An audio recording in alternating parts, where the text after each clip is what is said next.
Assalamualaikum warahmatullahi wabarakatuh. Perkenalkan, kami di sini dari kelompok 6 ingin mempresentasikan hasil training dan testing model ANN kami menggunakan MLP.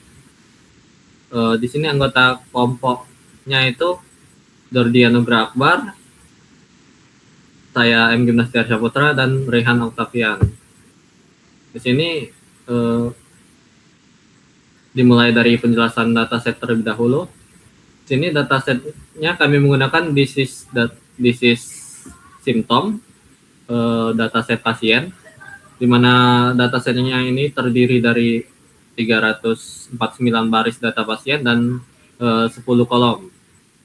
Di sini kami menggunakan binary classification karena datasetnya ini datanya timpang.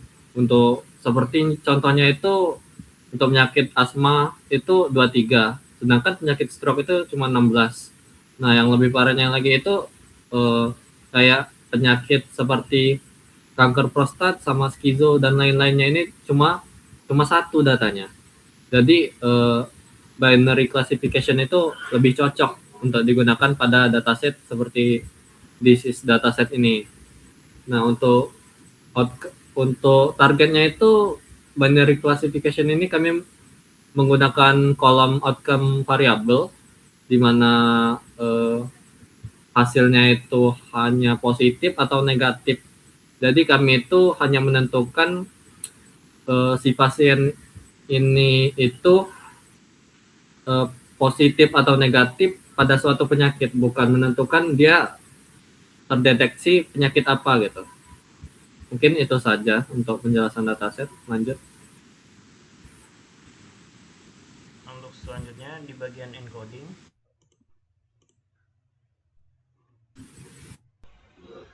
Nah, selanjutnya kita akan melakukan preprocessing, mengubah teks menjadi angka. Yang pertama itu kita akan menghapus kolom disease dengan menuliskan X df drop ini.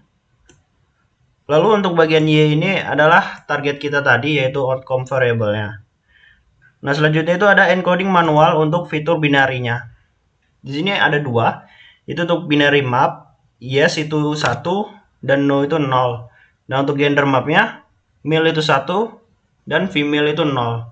Lalu kita masukkan ke setiap tabel data yang ada di dataset tadi.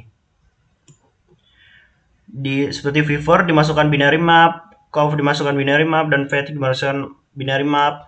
Dan untuk gender, kita masukkan ke gender map. Selanjutnya ada encoding untuk ordinal. Ini untuk bagian blood pressure dan kolesterol level. Itu ada 3 level, yaitu low dengan 0, normal 1, dan high 2. Nah, selanjutnya di bagian split data, kami menggunakan 80% data untuk latihan dan 20% untuk tes.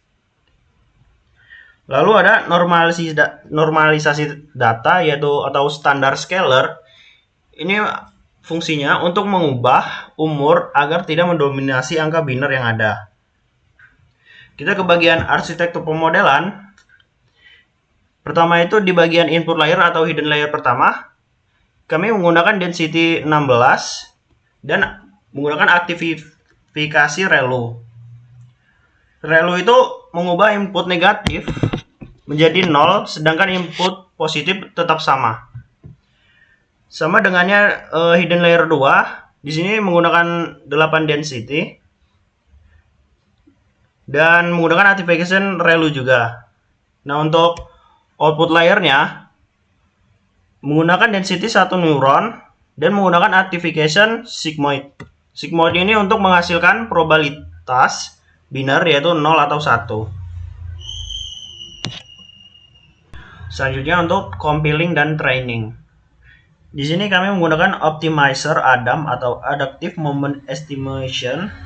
Dipilih karena mampu menyesuaikan learning rate secara adaptif.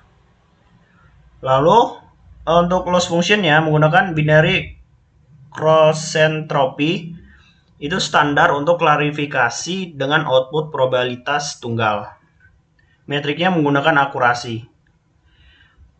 Untuk parameter trainingnya menggunakan epoch 50 dan batch size 16. Baiklah, untuk bagian hasil akan dijelaskan oleh Rehan.